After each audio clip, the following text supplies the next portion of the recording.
მალე სახელმწიფო სტომატოლოგების გარეშე დარჩება. ამ შინაარსის განცხადებით 700-ზე მეტმა სტომატოლოგმა პრემიერ-მინისტრს მიმართა.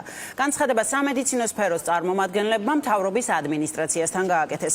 ექიმები მიუთითებენ რისკებზე, რომლებიც ახალი დადგენილების საფუძველზე შეიძლება წარმოიქმნას. სამედიცინო საქმიანობის ტექნიკურ რეგლამენტში შეტანილი ცვლილებებით სპეციალისტებმა უნდა მიიღონ მონაწილეობა უწყვეტი სამედიცინო განათლების სისტემაში და განსაზღვრული ქულები დააგროვონ. სტომატოლოგები ამბობენ, რომ ძვირადღირებული ტრეინინგების გავლას ვერ ახერხებენ, არ არსებობს სახელმწიფოს მხრიდან ხელშეწყობაც. სპეციალისტები დადგენილების 1 წლით გადავადებას მოითხოვენ. 700-ზე მეტი სტომატოლოგის განცხადების საფუძველზე მივმართავთ დღეს პრემიერ-მინისტრს იმ პრობლემების აღმოფხრის იმედით, რომელიც წარმოიქმნა 2025 წლის 1 იანვრისთვის სავალდებულო დასაგროვებელი UPG ქულების გამო.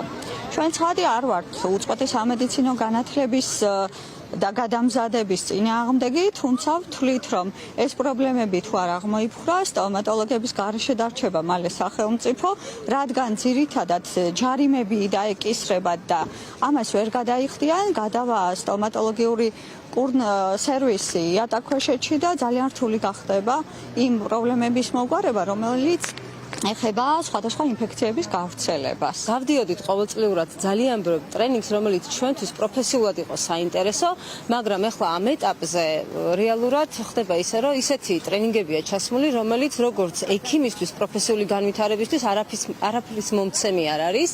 ასევე ბევრი პრობლემა არის იმის, რომ ტრენინგების რაოდენობა არ არის საკმარისი, რეგიონებში არ ტარდება ეს ტრენინგები საჭირო რაოდენობით და ფინანსები, ღირებულება ტრენინგის არის საკმაოდ მაღალი. კანონში არ არის მითითებული ჩვენ რა გველის 1 იანვრისთვის თუ არ გვექნება ქულები დაგროვებული, არ ვიცით რითი დავისჯებით, ასე ვთქვათ. რამე პრობლემა შეექმნება თუ არა ჩვენს უვადო ლიცენზიას, ეს უვადო აუცილებლად უნდა ითქვას. ჩვენ რამდენჯერმე ვცადეთ ჯანდაცვის მინისტრთან ქონოდა შეხება, შევედით წერილით, დავწერეთ განცხადება, თუმცა არ მოვიდა იქიდან არანაირი პასუხი. და ჩვენ ვთვლით, რომ ამით ჩვენი უფლებები ილახება,